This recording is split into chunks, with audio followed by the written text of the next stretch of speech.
Welcome to Below the Line, where we talk about working in Hollywood from the crew perspective. My name is Skid. I'm a former assistant director and your host. As regular listeners are probably aware, the podcast took an unexpected hiatus because I was working on a movie for the last few months and didn't have time to do both. Specifically, I was hired as a health and safety manager for a Netflix film called Red Notice that was filming in Atlanta, and I came on board to implement their COVID protocols. My guests today have also been working in this space. First, Jill Maxcy. Jill, you're a DGA First Assistant Director who also serves on the AD/UPM Council at the Directors Guild, and you're currently working as a COVID compliance supervisor during the pandemic. Welcome to Below the Line. Thank you. We're also joined today by Kaston Smalley, who has been working as a health and safety officer as well. Greg is a native of Texas and has lived in New York City for 3.5 years, pursuing his acting career.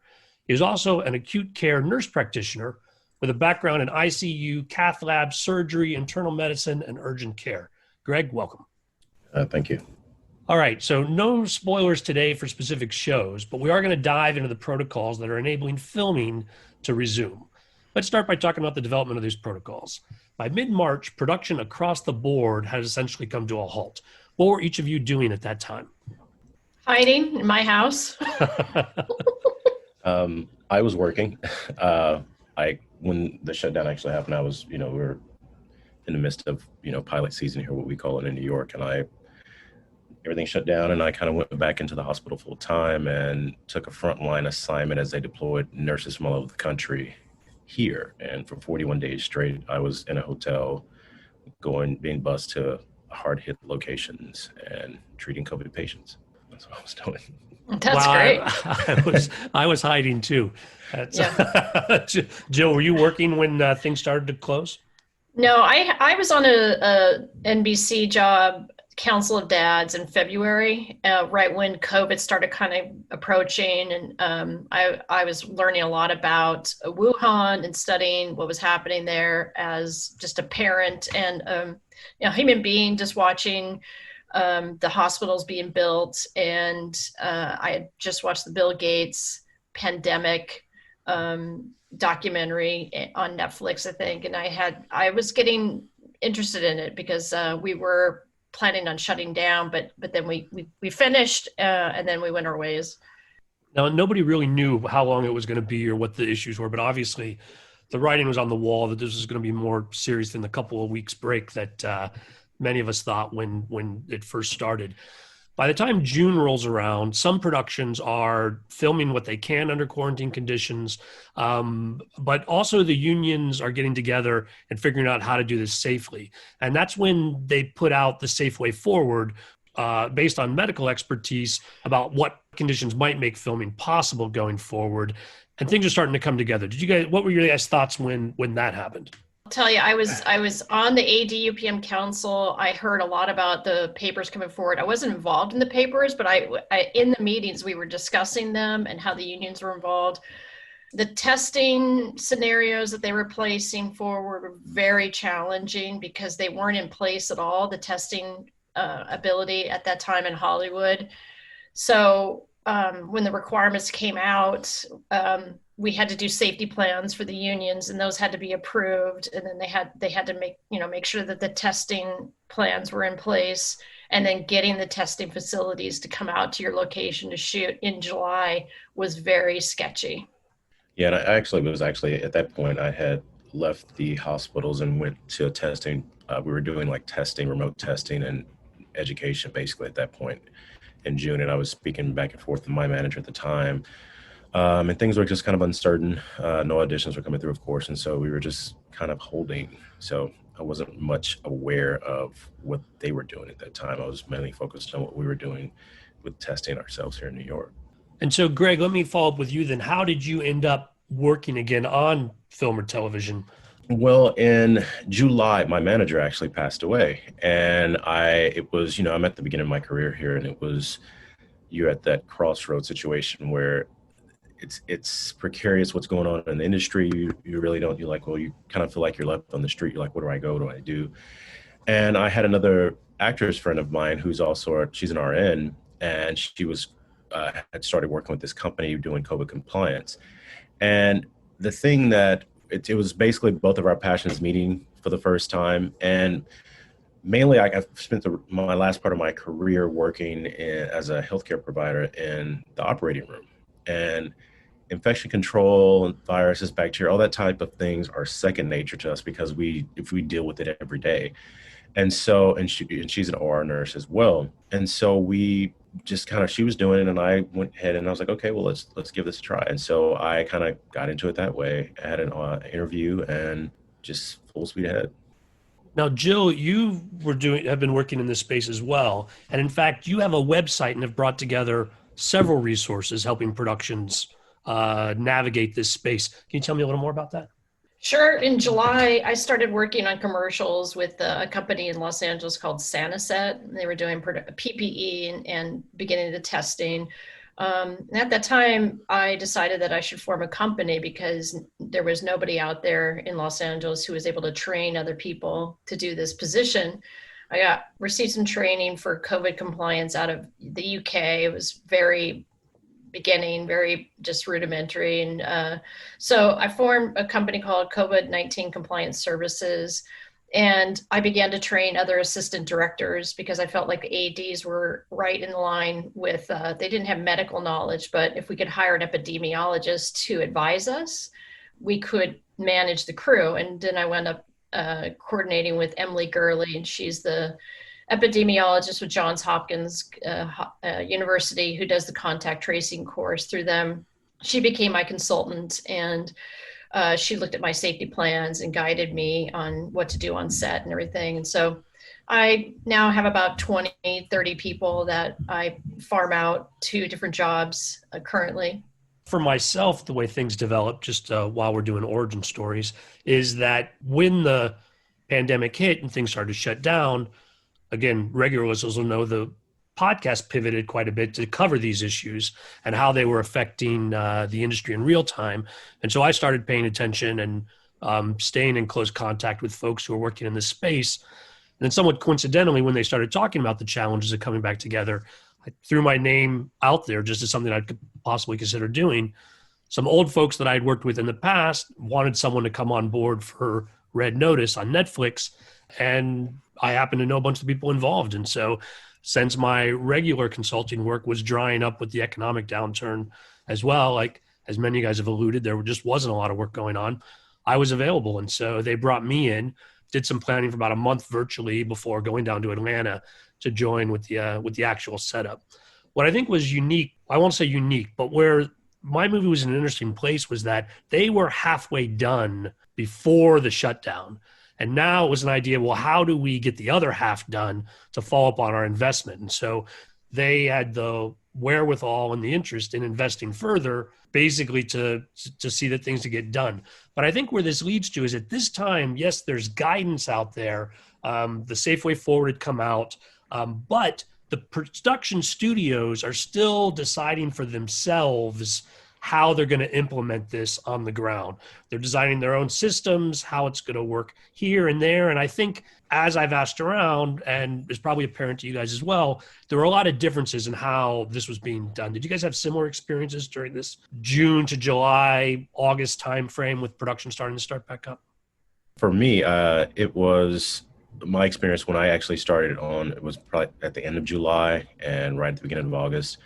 There were a lot of the show. I think the biggest issue or concern was that my show was just beginning. We hadn't even, they had actually they did start like months before. I think it was even the year before, probably planning things out, but nothing had actually shot. And so now it's whereas you have this budget that's already allotted for everything else, and then you have this new thing coming along that has to go on top of this, which is COVID related.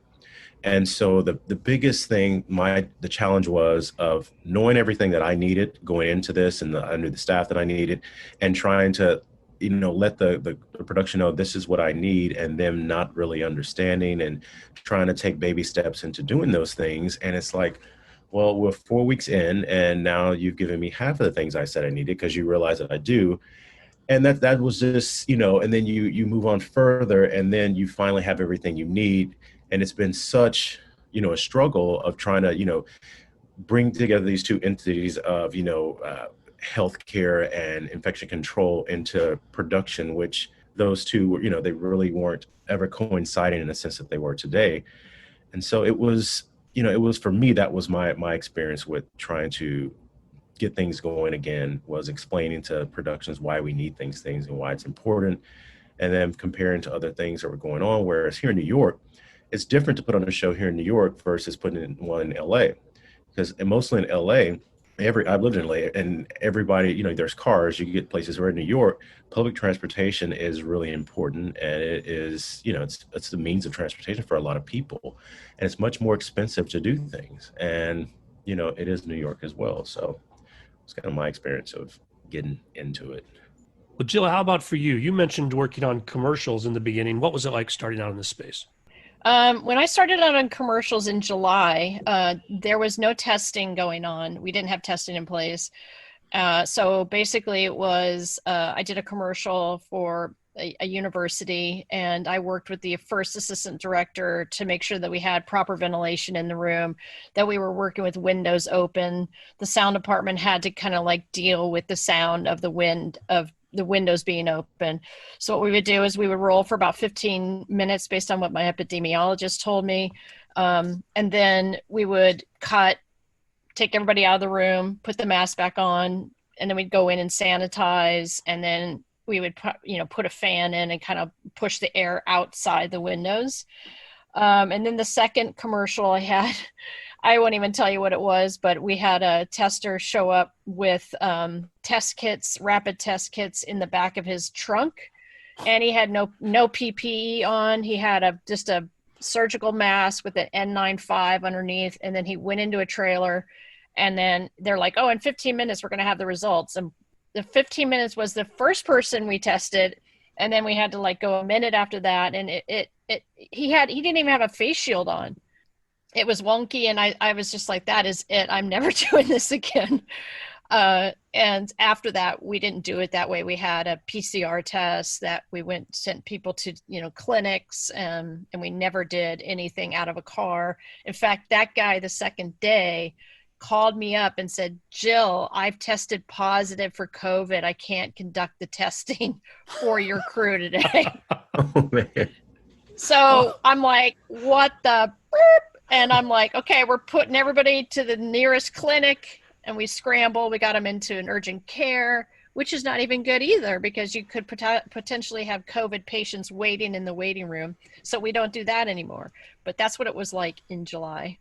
It was definitely Wild West, where I think even when I went on Netflix, now Netflix had all the money in the world. So we had lots of testing.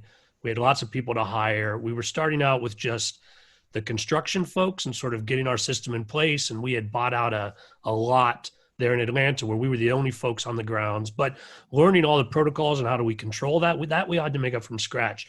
That being said, though, we had the resources to be able to pursue it. But even then, when I first went on, they were saying, "Oh, there's just going to be a couple of shows start up. We're going to see how it goes."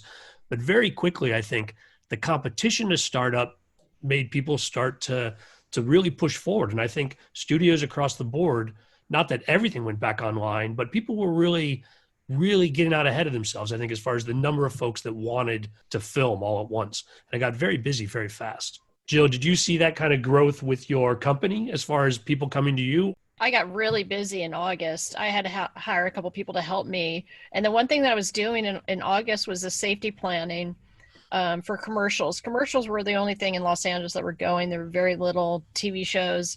But I was slammed getting either officers for commercials or doing the safety plan. And the safety plan would take me 2 to 3 days to compile based on everything. Then the union would look at it and they would come back with questions. SAG would come back with asking the ventilation plan. At that time, I did a planning for a movie, No Man of God, shooting in Pomona, which is about 45 minutes outside of Los Angeles. And we did that. And then all of a sudden I started hearing about SAG stacking up projects where they were, needed 4 or 5 weeks to get the plan in. And then they had to like schedule the ventilation planning meeting. So it was pretty jamming there for a while. Greg, you said you started a project in July, and did that then continue for a while, or were you bouncing around? So I tagged on to a project at the end of July, and I left that project and went on to the new project, which was just starting up. I was had previously started before and had shut down, and here we are again, and they hadn't filmed anything. But also what I did was I ended up having to push them back 2 weeks because a lot of these shows were wanting to start, okay, well, you come in this weekend, we're going to start bringing in crew and start pre-pro next week. I was like, no, like there's no way. And, Grant, I had to push them back 2 weeks because it's like, I want to be in a position to succeed. And that was also one of the struggles, that it's not, life as usual. You can't, a lot of stuff in production is, is last minute and stuff, and you just can't do that anymore. You just cannot, make those decisions, on the sole basis of what you were doing a year ago. Yeah, that's a good segue maybe into talking about some of the specific protocols. So testing is a big one, right? One, in the beginning, there wasn't enough testing to go around, and it took time to ramp that up. But then two, testing itself, if you test me today, you basically, at your best case scenario, know whether I got COVID 3 days ago. You don't know whether I was exposed yesterday or the day before, because you just aren't as sensitive by that point. And I think that's a challenge for film folks, right? It's not just you can, test and then suddenly you allow these people onto set, because you don't know. You could be carrying it unknowingly, given the nature of this disease. Yeah, absolutely. One of the things that, because there's so many different scenarios and ideas and these protocols that just like I tell people, you can go to 3 different cardiologists and they'll tell you 3 different things, and they'll tell you why the other cardiologists are wrong as well. That's, the whole 14-day quarantine versus the 10-day isolation, with how those things changed. The virus takes anywhere from 2 to 14 days to, can incubate for 2 to 14 days. And you get on a plane and you get here, you leave on Monday, you get here on Monday, and we test you on Tuesday. We still may not know if you got anything on the plane. So this is the other thing, a lot of productions want to get these waivers for these people. Like, well, you are increasing the risk. And they're still doing it. There are a lot of shows that are still trying to get waivers for actors that are coming in from these places that, are on the travel advisory list. Luckily right now, California is off. So, when they were on, there was a little bit more people were trying to like, oh, well, let's get them in. And I was very black and white when it came to some of these protocols. There were a few things that were a hard stop. For me, it was, okay, this is the safest way to do this. And they were like, okay, well, we need this. Okay, well, this is my recommendation. So let's try to do what you want to do the safest way possible, finding some middle ground. And that's what I found myself doing most of the time. But I never gave in to where I was putting people totally at risk for, just to accommodate what the studio needed all the time, because that's just not what I'm here for. So the show I'm working on now is a feature film, Queen Pens, and I have an epidemiologist, Dr. Anne Ramoyne, and she's guiding us to anybody that's traveling must quarantine for 10 days. If they're coming from a plane, 10 to 14 days. And then once we say that, they're like, oh, I'll drive or whatever, so they kind of avoid the plane. We've had a lot of crew members who tried to fly, and we've said, it's not going to work. You're going to have to quarantine for 10 to 12, 14 days, and then they'll change their mind and say, okay, I'll drive down from San Francisco down to Los Angeles. It's just a tricky thing. And we require 2 tests prior to first employment. So if you have a grip that's going to be on our show, you have to get a 72-hour test, and then that has to be negative, and then we test that person again before we even let them start working with us. And we have found a couple positives this way through day players. Yeah, right. And if you finding a positive and suggest it is, that it is out there, and even though folks were asymptomatic, they had it or could have spread it to other folks. So yeah, the thing with the protocols as well, like different studios have different protocols with that as well, as far as employment, even before the September 21st. First of all, luckily my production, we only do in-lab PCRs, and so I was totally pushing away from the rapid test, because the sensitivity is it's just too much. It's a lot of shows that are shut down for short times had to do with a lot of false positives. And fingers crossed, the show that I was on from August that I just got off on, we've been going, I think probably since the second week in August, no positives. There were a couple quarantine situations that were short based on, some sick people at home, but no positives at all. And I think it's really important. People want to jump into the rapid situation, and they have to understand that the sensitivity is basically how accurate is the positive. And if it's 85%, then you have all of that room for people to, if every 250 tests you're going to have a positive, false positive, and you're testing 200 people like every 3 days. I mean, you end up shutting down a show that's millions of dollars for 14 days based off of a rapid test when the in-lab PCR is much more sensitive. That's the other thing too. People, the studios want to save money, but you spend a little extra money in the in-lab PCR, could possibly save yourself a lot of time from shutting down just over false positives. Yeah, we had a positive last week on a crew member that was in contact with the directors who's been scouting, and then we tested that person again the next day, and it came up negative. So we are on schedule to test that person tomorrow morning again. He's quarantined right now. We went and tested his whole family that he was living with as a precaution. So it's rough, I think there's an area where there's some gray here because yes, there is the possibility of false positives, but at the same time, if you start allowing people to test out of positives, you run the risk that they'll get false negatives and then they will have been positive. We were treating every positive as a positive. That was Netflix policy. But then encouraging and enforcing PPE standards that ideally, even if folks were positive, that other folks didn't shut down the entire production, for example, depending on who you had, right? I mean, who that positive is going to be. But I think that's one of those challenging areas about, can we trust the information we have as far as the testing? Ideally, we can. But then let's talk about PPE. So we were going KN95 respirator masks. Those are the ones that are not fitted for folks who are not aware. And then face shields as mandatory if you were going to be closer than 6 feet to people. And I'm guessing that's pretty much the standard across the industry, although you guys have experience in a wider range of productions. Is that what people are enforcing everywhere?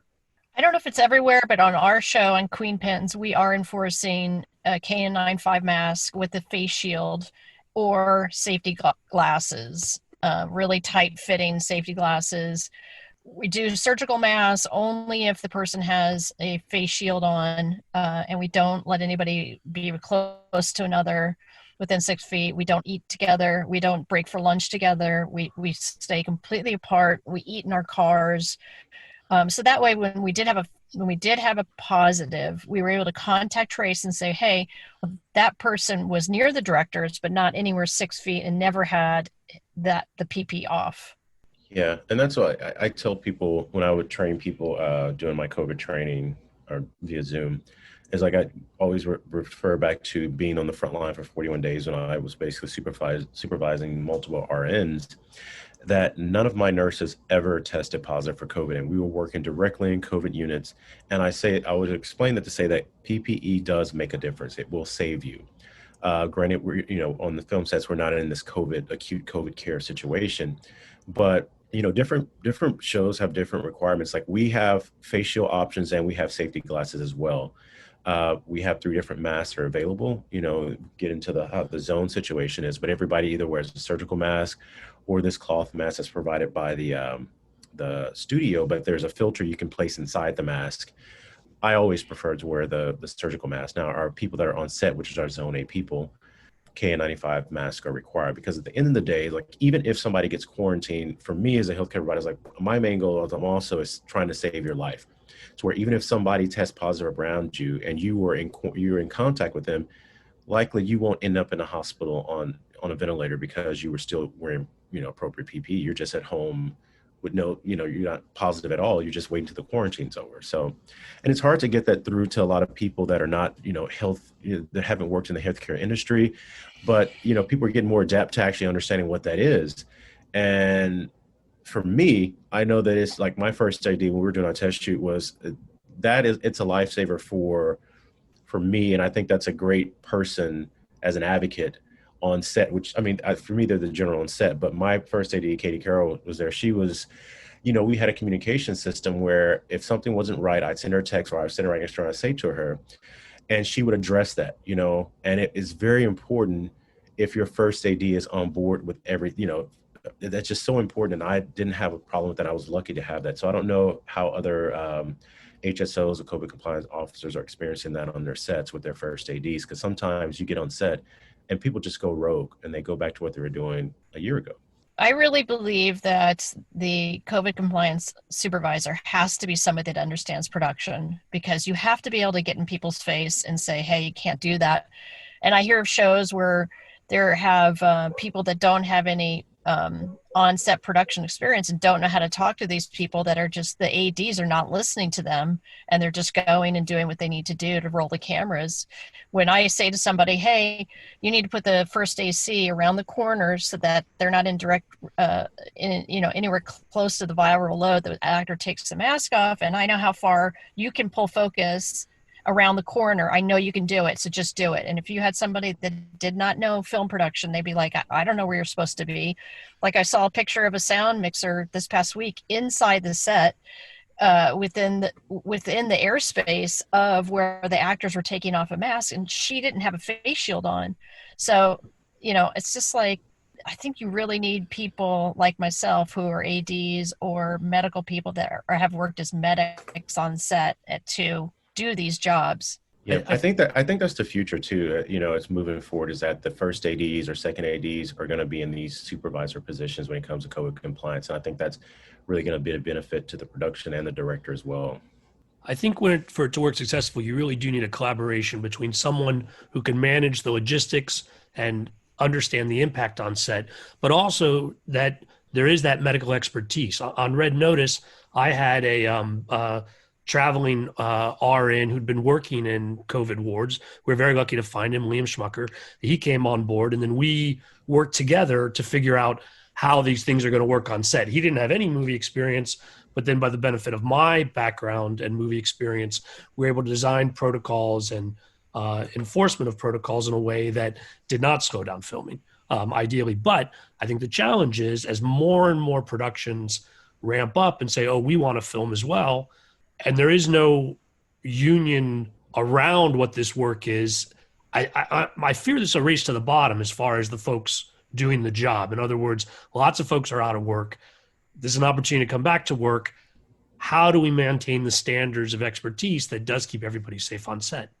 I think that it's important to be training. I have a whole training presentation that I created for Queen Pins, the movie I'm currently on, and I have that available. So, it's just like, I really think that for the next year, there is a much bigger training class than just a COVID compliance officer training. I think it's much more detailed. You got to do budgets. You got to know the union rules. You got to read those new papers that came out, the return to work papers, and you have to know them almost like an attorney. It's really a UPM person or somebody that understands legal documents. Well, you've both alluded to it. Let's be a little more specific. We talked about how there was originally the white paper and then the Safe Path Forward back in June. On September 21st, they did publish the COVID-19 Return to Work Safety Agreement, which covers productions that are under the basic agreement or the FLTTA. And this is an actual agreement between producers and unions about the minimum standards for testing and zone protocols and having these health and safety teams. That is the way forward, I think, right? As far as they're coming together in agreement and the actual standards that have to be met. It's only been another month. Are you guys seeing changes on set based on this new agreement, or is it largely just sort of encapsulate what we were doing already? We're requiring our department heads to sign off, to physically say on an email that we've read the new paperwork and we knew the new guidelines. So we're actually requiring them to sign off that they agree to those terms. That's a good idea.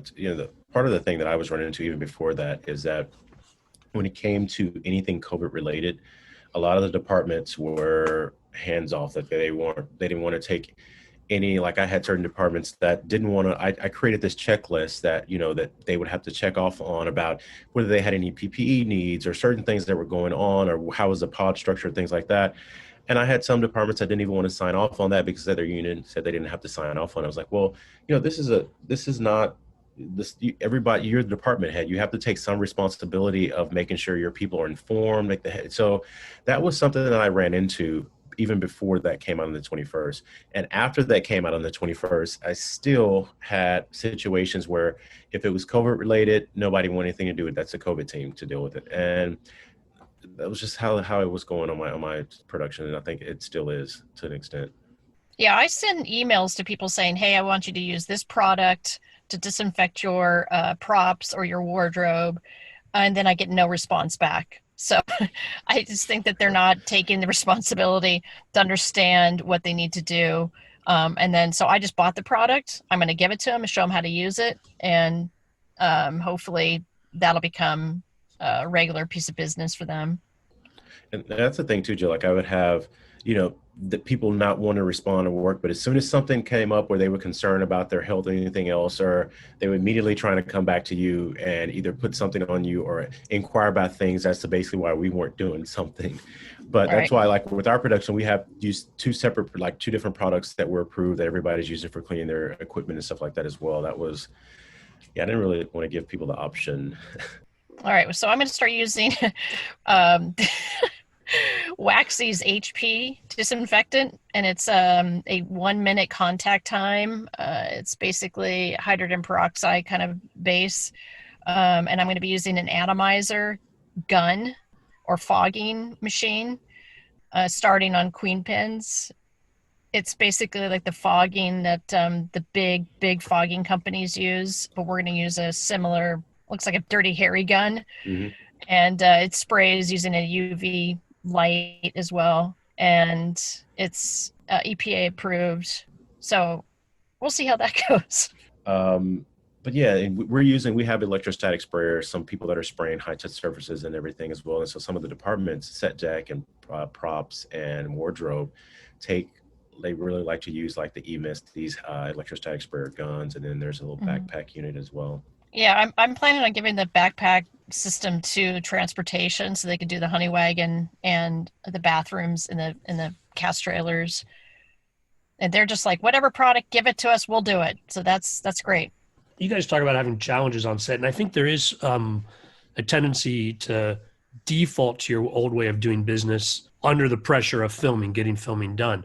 But my experience on Red Notice, though, is that largely the crew was very much on board with wanting to work and wanting to do it safely. And yeah, there is an issue of like, well, is that health and safety budget, to buy, PPE or the things we do? Or if you wanted to buy a gun specifically to work on equipment in your department, that sounds like a COVID department expense, or specialized face shields, or, things that are above and beyond. And there'd be some discussion about that, how things are budgeted, but our folks largely were glad to be there and working and recognize the need, not just to keep themselves from getting sick, but to presume that they're sick and protect others as well. Because when it boils down to it, to film with actors without masks, you have to create a space where you can minimize the chance that they're going to catch it, not only because they're most vulnerable with not wearing PPE at the time, but you lose your actors, obviously, then nobody's working if your actor goes into quarantine, much less gets sick.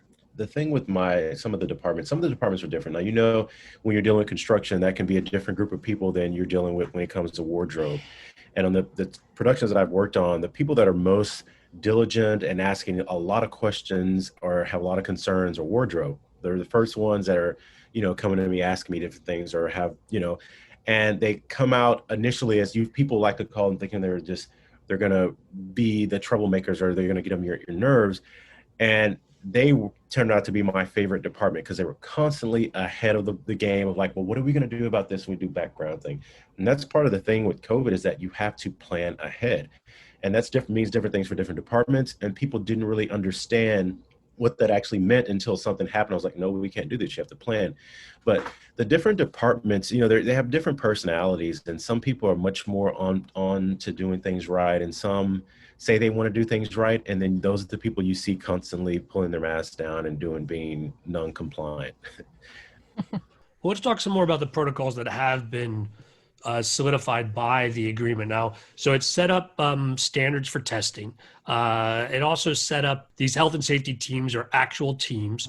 They're allowed to be ADs. That's new. There was concern in the beginning, I know in the early discussions, that this responsibility would be added to existing AD teams and just been more work, which I think, as any of us can testify, there's too much work here to also be doing any kind of filming work at all. I mean, to stay focused on COVID protocols, you cannot have other responsibilities. It's good to understand what's happening on set, but you can't have responsibilities for actually executing that. So it establishes that we have separate teams, and then also establishes zones. And this is an area where I think it's interesting that, like, Netflix has their own zone system, red, yellow, green, but then the zones with letters or zones with numbers, people, those couple of months gaps, particularly these larger studios, have moved in different directions about what the zones mean. And sometimes you have to translate, and even how those zones are applied in practice.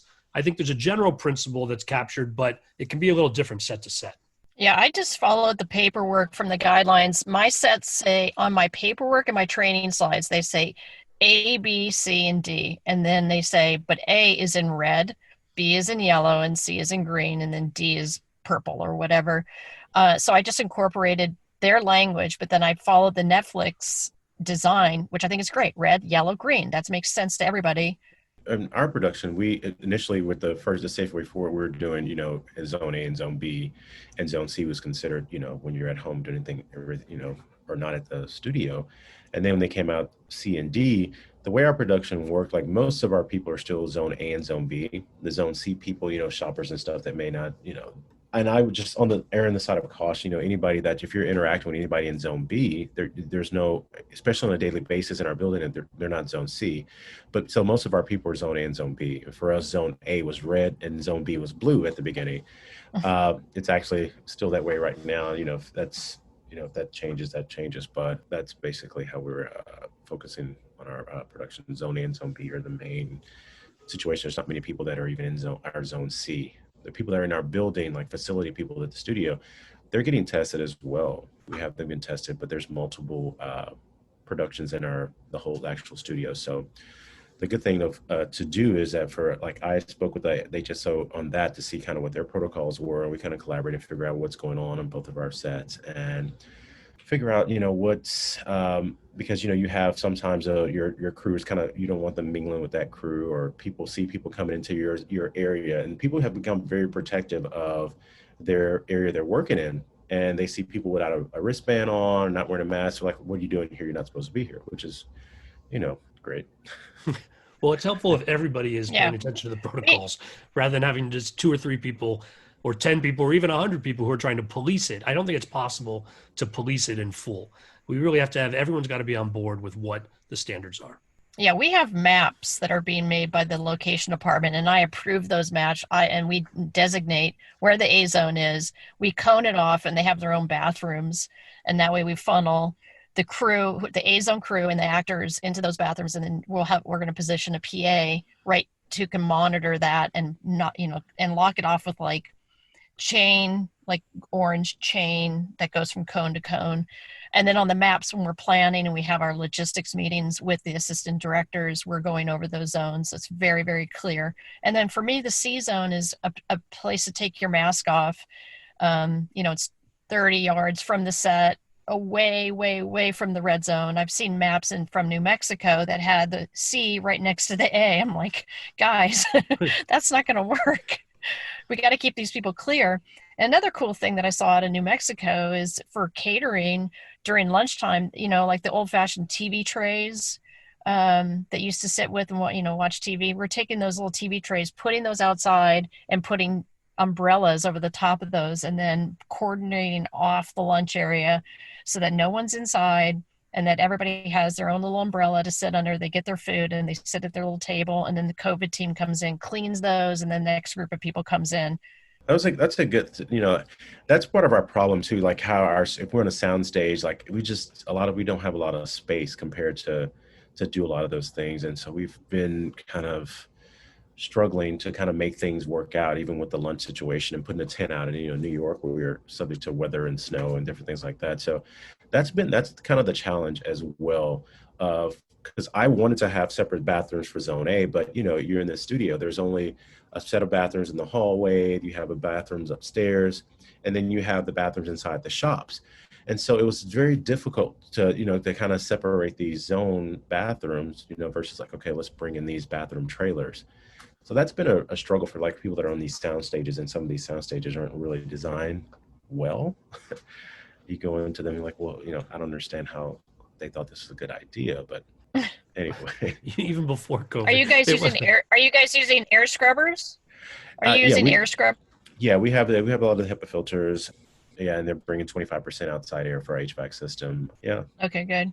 we should talk a little bit more about the zones because I'm not sure we Yeah, made it's it a clear, struggle. but the idea with zone A or the red zone as Netflix called it, or zone 1 for whatever studio's using that, basically where there's the highest risk. And it's a guidance for what level of PPE has to be worn by folks there. And the idea that masks and face shields to prevent back and forth. But the thing is, on a film set, people are always getting closer together and always sort of crowding on the space or trying to get many things done at once. So it's a really challenge to maintain social distance standards. And even, like you say, the PPE standards, people aren't accustomed to it for doing that for long periods of time in that space. Deal with it. Yeah, but again, people get distracted. And if we can set up these teams, and that's another thing that was in the agreement, that these teams are established separately to be there to remind folks about what's in their best interest as a reminder, again, rather than trying to catch people or, turn it into who's violating what. It is possible to work under those conditions. And then again, trying to create safe spaces where people can eat. We're used to socializing and eating all the time. And just the idea of separating those activities, that they're not happening simultaneously, because that's where your big risk of cross infection is. That was a real mental shift for people, particularly on film sets. Yeah, I think the key is training. It's like I have a video of a 3D video that goes, and I show them, and I say, this is the most important video you're going to see. And it shows how a cough, goes in a room for 10 minutes. So there was a DP that I was working with on a commercial a couple of weeks ago, and he put on goggles. And I said to him, I think I showed him the video, and this is something that I didn't get to train beforehand. And he's like, oh, okay, got it. And he put on the goggles. And I think it's the training, just like the Greg's medical staff before, we didn't have any idea about infectious disease. And now we're learning, from our experts that are teaching us how to deal with this and protect ourselves. There's no way is anybody on my set not going to wear a goggle or a face shield or glasses within proximity for 10 minutes with the actor having the mask off. Even though they've been tested, we can't guarantee that they don't have COVID. That's right. You basically have to assume that everybody has it all the time. It's just asymptomatic, and then, act accordingly. We also had a training program on our film where all crew was trained before coming in on PPE and the zones and how we were working things. But then you run into, like what Greg brought up earlier, is it trying to rush to get people on, or want to test them out of cycle, or can we test them now using this test so they can start next week? We really need them in. That's a real challenge. And without pre-planning, it becomes very difficult. That was the other thing I don't know on the production you guys have been on, but I had an entire office staff dedicated to just tracking testing and traveling and scheduling and just all of that. I think my office was larger than a lot of major film production offices. Let's say I had 6 people in the office that were all dedicated to COVID, and all of them were off-site. Like none of them were actually doing on-site work, but just to track the massive amounts of who get tested and tested when and what you do with a positive or quarantine. It was an enormous undertaking, to say the least. Yeah, I would say you need somebody who is two. I think you need 2 people doing the testing coordination, or 3, because I have one person doing it right now on the film we're on, and it's too much. She's working 7 days a stretch, and so we're going to get her some help. But I feel like it should be somebody like a POC or somebody that understands how to track people and crew members, and actually what they do for a living is really, really important. That was one of the struggles too of getting on and trying to build our team, is that people didn't understand how much of an undertaking the testing situation is.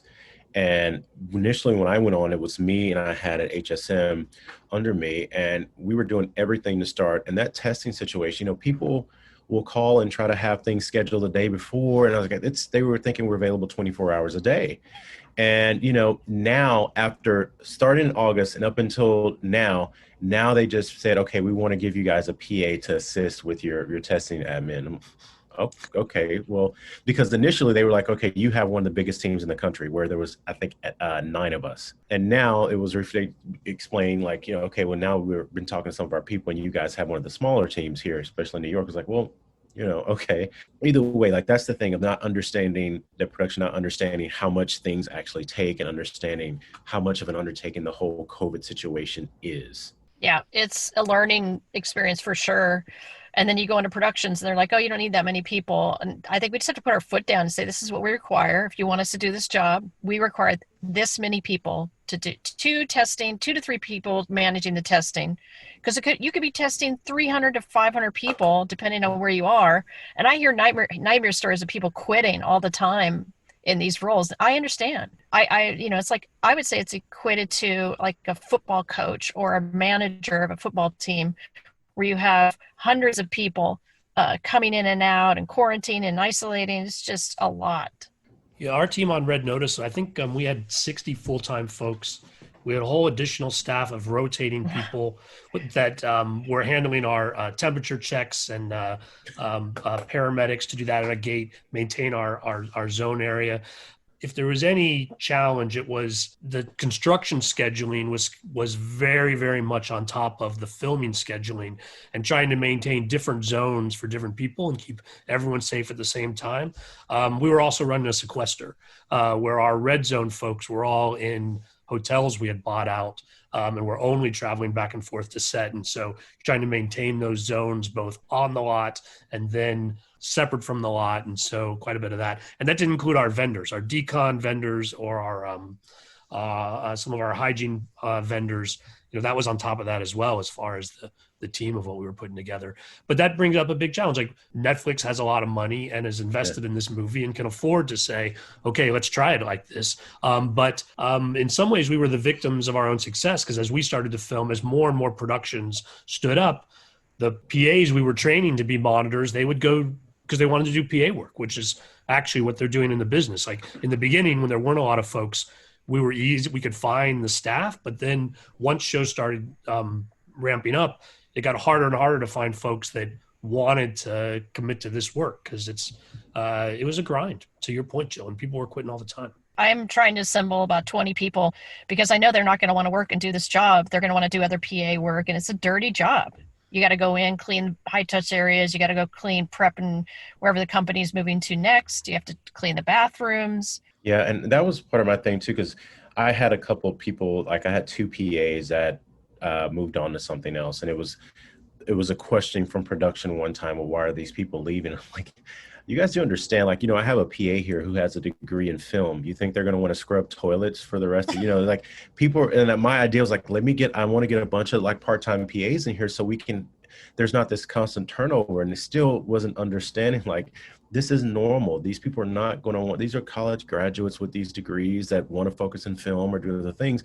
They're not going to do certain things forever, like especially cleaning toilets. They're not going to do this, especially stuff starts ramping up. They're going to move on. And you have to plan ahead for that. Understand that this is how this is going to work. Unless you find somebody that's been pushing a mop or broom for 10 to 15 years and that's what they want to do, great. But that's just not what's happening here. Well, we might have split between the monitoring work, which was, making sure folks are using their masks and maintaining social distancing and sort of running the teams and running our gate checks and things like that, versus my hygiene team, who I went through a vendor for that. And so he was finding folks that had sanitation experience or cleaning experience, because trying to ramp up PAs and get them to stay, to your point, Greg, these, all filmmakers in training was difficult. But by finding a vendor, Clean Set company down in Atlanta provided us the folks that we needed and, maintain that group. Now,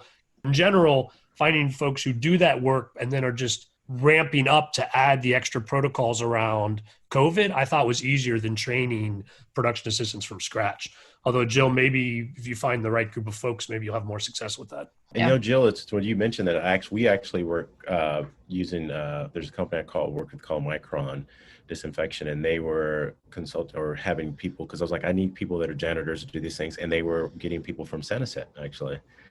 They were sending us some people, and then it was like, these people that were coming in these field rep positions were not expected to be janitors. It's like, this isn't what they were understanding was going to happen. So I think we have to be clear about what the job is and how, I always say it's a dirty job when I hire people. Absolutely. So how long is this going to last, guys? What are we looking at for, it's how long is the industry going to work under these conditions? Just throwing it out there. What's your epidemiologist saying, Jill? What's my epidemiologist? Yeah, what she Yeah, saying? she's saying like mid-April, small batches of vaccines going to Yeah. high level people who are very sick, or the the medical field getting vaccine first. It's not looking good. So, what do you think? I think it's gonna. I mean, I'd say a year at least. Like, I mean, next August, September, maybe something. But I mean, even when the vaccines come out, a lot of people are not going to want to take the vaccines, and they're just not going to do it. And that's the problem with, there's also a lot of people that I was hiring on my team were theater people, these theater stage managers that were out of work, which is also kind of a good option sometimes. Well, theater's not coming back really until there's a vaccine. And, people have to be willing to take the vaccine. So I don't know where the end is until you get people compliant with taking the vaccine. And I don't know, is this going to be like a flu situation where people have to take the vaccine every year? Because there's been some, the issue with the reinfection situation and questioning whether people are able to fully build antibodies, and if those antibodies are only appropriate with, what that strain is. It's just unknown. I don't know. I know. I don't know. Well, Especially. I do want to say though, I don't think things are hopeless. And when this first started back in March, when things were shutting down and we were still learning more and more about COVID-19, I would have said that it wasn't possible to film at all. That there's no way that under the conditions we require to do filming, that you're going to be able to have safety protocols that keep people safe. But I got to say that, with the sort of research and the expertise, Netflix, to their credit, did a great job of putting together a panel of medical experts and really thinking this stuff through.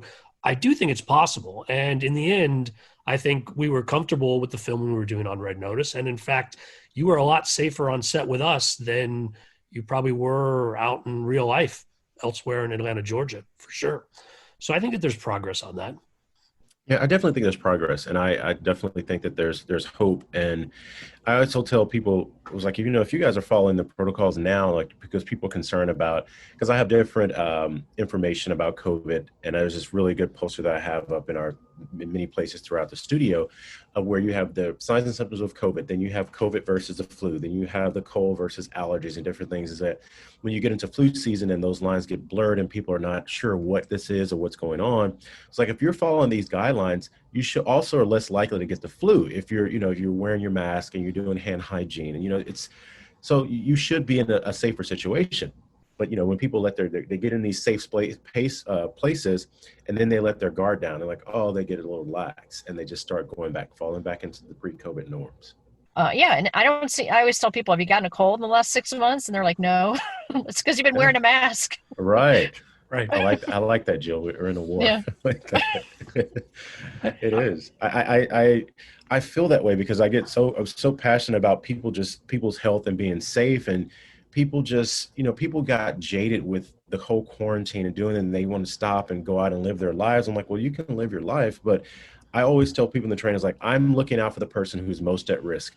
You have no idea that the person next to you may have stage 2 cancer, or they're going home to an elderly parent or a sick child, or they have some immune problem, and you're doing things breaking the rules, and they're laughing and smiling with you, but they're terrified, and they're coming to me, talking to me about these things. So it's like, if I'm taking care of the person that I know that is most at risk, then I know I'm doing the best I can with that situation. Because unlike, other shows, like for this show that I'm on, me being an independent provider here in the state of New York, people will come to me asking me different things about diagnosis and what do you think about this? And I can give them advice on that.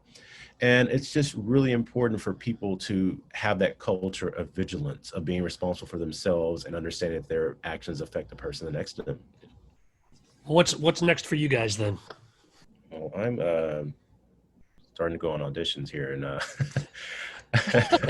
things are ramping back up. Let's come back to work. Things are ramping back up. I love healthcare and I love, nutrition and things like that. But I mean, being an actor is my passion, and it was the first time that both of those mediums met, healthcare and entertainment. But I want to be in front of the camera. That's kind of where that's why I'm here. So I'm in New York. So Yeah, and then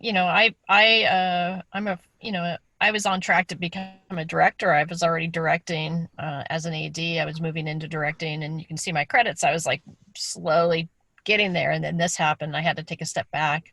I'm currently on Queen Pins, and we'll see how that goes. well, I mean, Jill- you're going to be totally amped up, Jill, for when you're director and you have all that stuff under you as well. You can run the whole set. I can be like, get your PPE on, back to one. Right. Get the scrubbers in here now. Right. Get the guns. That's the other thing too, of like the directors that are, there's some directors that are not willing to kind of do the right thing. And luckily I know the director I was working on this show, he was very, I don't know if I can reveal that name, Robert, no, that's appropriate, but I mean, he was very specific about doing the right thing. And I told him initially, I said, if I'm coming on, it has to come from the top. If the people in the top are not doing the right thing, then everybody else are gonna do whatever they want. And he was very specific about wanting to follow the rules. And when we were on set, he was like, Greg, am I good? I'm okay. I was like, you're fine. But the one thing on set is that DP and the director, that you have to keep them apart, because he's constantly wanting to look over and, put that plexiglass right there. Like, you got to stay over here. And people don't want to speak up for themselves sometimes. And I get it, because they're a little, depending on who they're working with, they don't keep telling people like, you got to stay over there. So, I definitely plexi off the DP and the director from everyone to kind of stop them from breaking away. Yeah, I don't have that. I just have them on, I'm going to put them in comms, like the crane operator comms, the headphones, and so they can communicate and there's no getting close to each other. Well, good luck with that, Jill. Jill, if people want to visit your compliance services, where do they go? Where do they look that up? No, it's going to be COVID-19complianceservices.com. Okay. And again, I think you'll have a lot of work at least through the start of next year. We'll see how long it goes. Guys, both of you, thank you very much for coming on today. We'll check back in with you. All right. Thank you so much. Listeners, I can't say it often enough. Your feedback is always welcome and greatly appreciated. You can send your email comments to skid, S-K-I-D, at belowtheline1word.biz. That's B-I-Z. Please rate us wherever you get your podcast. It helps us reach new listeners. And new listeners, most of our material is evergreen, so feel free to peruse our past seasons. Maybe another episode will catch your eye. If you're on Facebook, you can find photos and other behind-the-scenes materials at Podcast Below the Line. And finally, you can follow the podcast on Twitter and Instagram. It's at Pod Below the Line.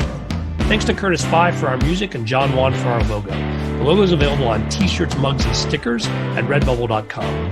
It's good to be back, and we've got a nice slate of episodes to round out season 6. Be safe out there.